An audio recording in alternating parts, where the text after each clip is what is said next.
Hello दोस्तों, GK गुरु channel में आप लोगों का स्वागत है। हम लोगों का टॉपिक है ब्रिटिश साम्राज्य का विस्तार। हम लोग पिछले सेशन में क्वेश्चन नंबर 32 तक इसको कवर किए थे और आज इस सेशन को स्टार्ट करते हुए क्वेश्चन नंबर 33 से हम लोग शुरू करेंगे। तो हम लोग का क्वेश्चन नंबर 33 है, भारत में निम्न वायसरायों में से किसके काल में Indian penal code, civil procedure code और क्रिमिनल क्रिमिनल प्रोसीजर कोड पारित किए गए? तो इसका ऑप्शन नंबर सी होगा लॉर्ड कैनिंग। कैनिंग इसका ऑप्शन सी होगा। तो कैनिंग के बारे में दो तीन इम्पोर्टेंट फैक्ट्स। कैनिंग यह भारत का प्रथम वायसराय था। 1857 की जो क्रांति हुई थी उस समय वायसराय कौन था? तो कैनिंग ही था। और यह भारत अंतिम गवर्नर जनरल था। तो तीन चीज़ याद रखना है।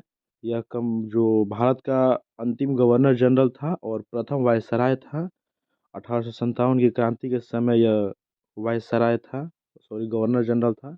और आईपीसी सीआरपीसी की जो स्थापना हुई थी वो कैनी के कार्यकाल में ही हुई थी। क्वेश्चन नंबर 34, निम्नलिखित में से ब्रिटिश सरकार का वह गवर्नर जनरल कौन था जिसने भारत में डाक टिकट शुरू किए थे? तो इसका ऑप्शन नंबर ए होगा डलहौजी। डलहौजी के बारे में तीन तथ्य।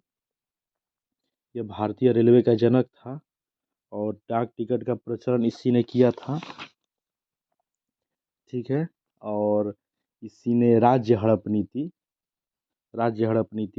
इसी ने लागू की थी। ठीक है, ध्यान रखना है। क्वेश्चन नंबर 35, सती प्रथा का अंत करने तथा ठगी प्रथा को समाप्त करने का श्रेय किसको जाता है? तो इसका ऑप्शन नंबर बी होगा विलियम बेंटिक को। सती प्रथा का अंत का श्रेय भारतीय होगा तो राजा राम मोहन राय। कौन? राजा राम मोहन राय की अध्यक्षता में। और ठगी प्रथा का अंत कर्नल स्लीमैन की अध्यक्षता में ठगी प्रथा का अंत हुआ था। क्वेश्चन नंबर 36, निम्नलिखित में से अवध के स्वायत्त राज्य के संस्थापक कौन थे? सादत खां, उन्हीं को बुरहानुल मुल्क बोलते हैं। और इसका ऑप्शन नंबर बी, अवध राज्य के संस्थापक सादत खां और बुरहानुल मुल्क। क्वेश्चन नंबर 37, निम्नलिखित में से किसने मीर कासिम तथा सुजाउदौला के साथ मिलकर अंग्रेजी ईस्ट इंडिया पर युद्ध घोषित किया और वे बाद में बक्सर के युद्ध में अंग्रेजों से पराजित हुए? तो इसका ऑप्शन नंबर डी होगा शाह आलम द्वितीय। बक्सर का जो युद्ध हुआ था, एक तरफ अंग्रेजी सेना और दूसरी तरफ जो बंगाल का नवाब था मीर कासिम और अवध का नवाब सुजाउदौला और मुगल सम्राट शाह आलम द्वितीय की तिलगुट सेना थी। और अंग्रेज की तरफ से हेक्टर मुनरो था। बक्सर के युद्ध में लड़ाई हुई और इसमें अंग्रेज विजयी रहे। Question number 38, east India company और बंगाल के नवाब के बीच जब पलासी का युद्ध हुआ उस समय मुगल सम्राट कौन था? इस क्वेश्चन को ध्यान रखना है। इसका ऑप्शन नंबर बी होगा आलमगीर द्वितीय। ठीक है, पलासी के युद्ध समय आलमगीर द्वितीय था और बक्सर के युद्ध समय शाह आलम द्वितीय था। ठीक है। Question number 39, east India company के नेतृत्व में रॉबर्ट क्लाइव का उत्तराधिकारी निम्नलिखित में से कौन था? इसका ऑप्शन नंबर सी होगा हेस्टिंग्स। रॉबर्ट क्लाइव, जब पलासी का युद्ध हुआ था उस समय रॉबर्ट क्लाइव मद्रास का गवर्नर था और 1758 ईस्वी में उसको बंगाल का गवर्नर बनाया गया। और उसके बाद जब हेस्टिंग्स बना तो वो ईस्ट इंडिया कंपनी का प्रथम गवर्नर जनरल बना हेस्टिंग्स। ठीक है। क्वेश्चन नंबर 40, नवाब सिराजुद्दौला और ईस्ट इंडिया कंपनी के बीच संघर्ष का प्रमुख कारण था? तो इसका ऑप्शन नंबर बी होगा अंग्रेजों ने व्यापार छूटों का दुरुपयोग किया। अंग्रेजों को एक व्यापारिक छूट दी गई थी, इसी का दुरुपयोग किया जा रहा था जिसके कारण सिराजुद्दौला और अंग्रेजों के बीच टकराव शुरू हुआ। क्वेश्चन नंबर 41, पलासी के युद्ध में केवल कुछ सरदारों ने सिराजुद्दौला का साथ दिया। वे सरदार निम्न में से कौन थे? तो दो नाम याद रखना है, मोहनलाल और मीर मदान। मोहनलाल और मीर मदान जो कि पलासी के युद्ध में वो युद्ध के दौरान ही वो वीरगति को प्राप्त हुए थे। तो इसका ऑप्शन नंबर सी होगा 1 और 4। जो पलासी का जो युद्ध हुआ था वो पलासी का मैदान वो भागीरथी नदी के किनारे स्थित है। इसको भी ध्यान रखना है। क्वेश्चन नंबर 42, काल कोठरी ब्लैक होल की घटना सब प्रमुख घटना है जो कि 1756 ईस्वी में हुई थी। इसमें 146 में से 123 लोग एक छोटी कोठरी में बंद किए जाने के कारण मर गए थे। यह कहाँ घटी थी? तो इसका ऑप्शन नंबर डी होगा कोलकाता में। काल कोठरी की जो घटना यह कोलकाता में हुई थी, जो कि 1756 ईस्वी में हुई थी। ठीक है, ध्यान रखना है। क्वेश्चन नंबर 43, पलासी के युद्ध के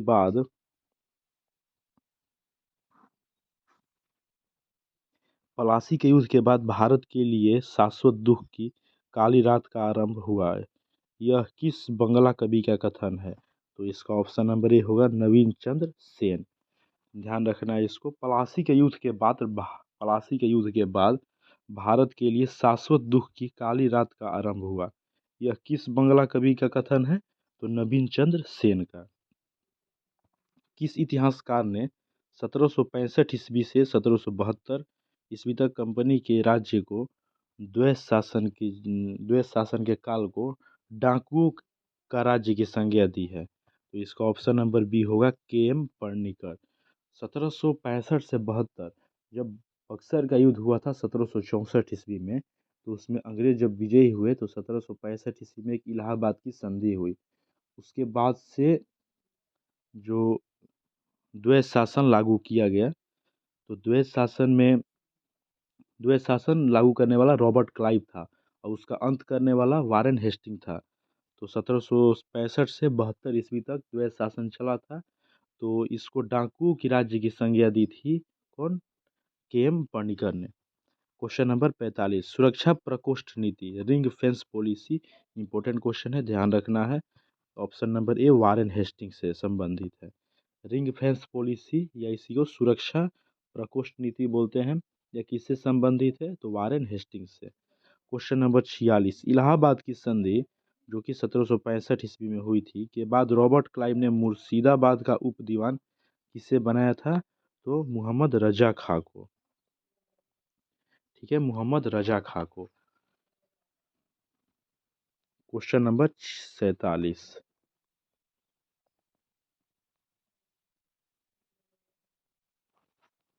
एक मिनट दोस्तों। क्वेश्चन नंबर 47, निम्नलिखित में से किस भारतीय को रॉबर्ट क्लाइव ने बिहार का नया नायब दीवान नियुक्त किया था? तो राजा सिताब राय को। दो नाम है, इम्पोर्टेंट है, ध्यान रखना है। एक मोहम्मद रजा खां, एक राजा सिताब राय। तो राजा सिताब राय को बिहार का दीवान नियुक्त किया गया था और मोहम्मद रजा खां को पिछले क्वेश्चन में हम लोग देखे थे मुर्शिदाबाद का उप दीवान नियुक्त किया गया था मोहम्मद रजा खां को। ठीक है,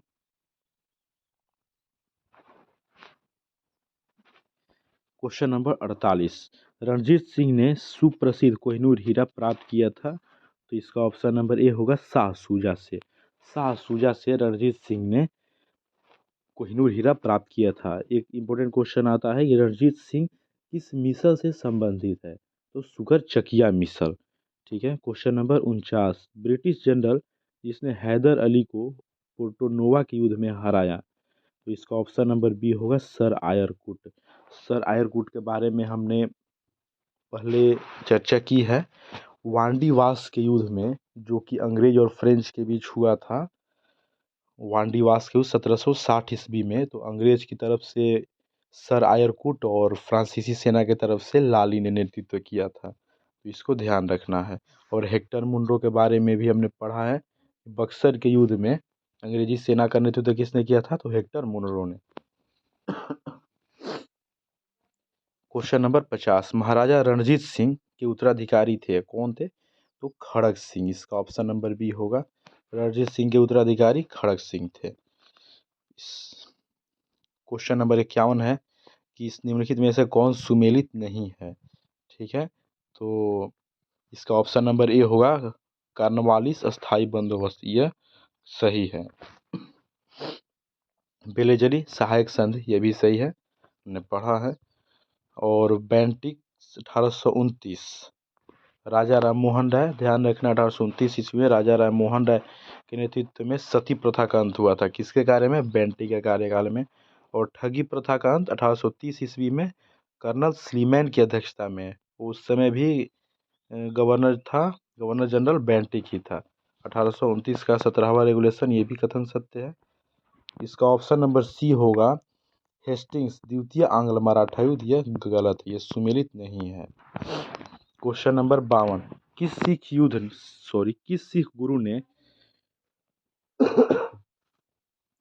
सिख गुरु ने विद्रोही राजकुमार खुसरो की सहायता धन एवं आशीर्वाद से की थी? तो इसका ऑप्शन नंबर सी होगा अर्जुन देव ने। जो सिख गुरु अर्जुन देव थे, वो जहांगीर का जो विद्रोही पुत्र था खुसरो, उसकी सहायता की थी। इसी वजह से जहांगीर ने अर्जुन देव को फांसी पर इनकी हत्या करवा दी थी। क्वेश्चन नंबर 53, सबसे अधिक निर्णायक युद्ध जिसने अंग्रेजों के भारत में प्रभुत्व को स्थापित कर दिया था, वह था बक्सर का युद्ध।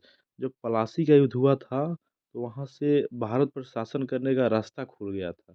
और जब बक्सर का युद्ध जब अंग्रेजों ने जीता था, वहाँ से वह सुनिश्चित हो गए थे कि वह भारत पर शासन करेंगे। क्वेश्चन नंबर 54, 1 नवंबर 1858 को महारानी विक्टोरिया का घोषणा पत्र इलाहाबाद में पढ़कर सुनाया था। तो इसका ऑप्शन नंबर बी होगा कैनिंग ने। जब 1857 की क्रांति का जब अंत हुआ था, तो उसके बाद से 1858 ईस्वी में महारानी विक्टोरिया का एक घोषणा पत्र आया था। और इस घोषणा पत्र को जो आपातकालीन राजधानी थी, जिसको इलाहाबाद बनाया था, वहाँ एक घोषणा पत्र पढ़ा गया। वो किसने पढ़ा था? तो कैनिंग ने पढ़ा था। क्वेश्चन नंबर 55, रणजीत सिंह किस मिसल से संबंधित थे? तो अभी मैंने चर्चा की इस बात को, सुगरचकिया मिसल से संबंधित थे। तो ऑप्शन नंबर ए होगा।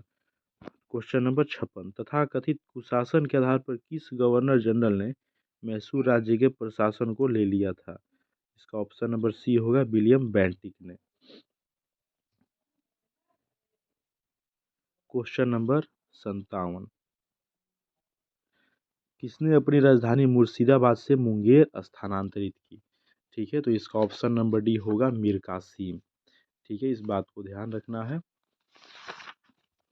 मीर कासिम इसका। क्वेश्चन नंबर 58, किसकी समाधि के कारण नंदेड़ गुरुद्वारा सिखों द्वारा पवित्र माना जाता है? इसका ऑप्शन नंबर डी गुरु गोविंद सिंह। गुरु गोविंद सिंह के बारे में, इनका जन्म पटना में, और इन्होंने जफरनामा एक नामक पुस्तक लिखी थी और खालसा पंथ की स्थापना की थी। ठीक है, ये ध्यान रखना है। गुरु गोविंद सिंह जो थे, वो सिखों के 10वें गुरु थे। ठीक है, इस बात को भी ध्यान रखना है। क्वेश्चन नंबर 59, बक्सर के युद्ध के समय दिल्ली का शासक कौन था? इसका ऑप्शन नंबर डी होगा शाह आलम द्वितीय।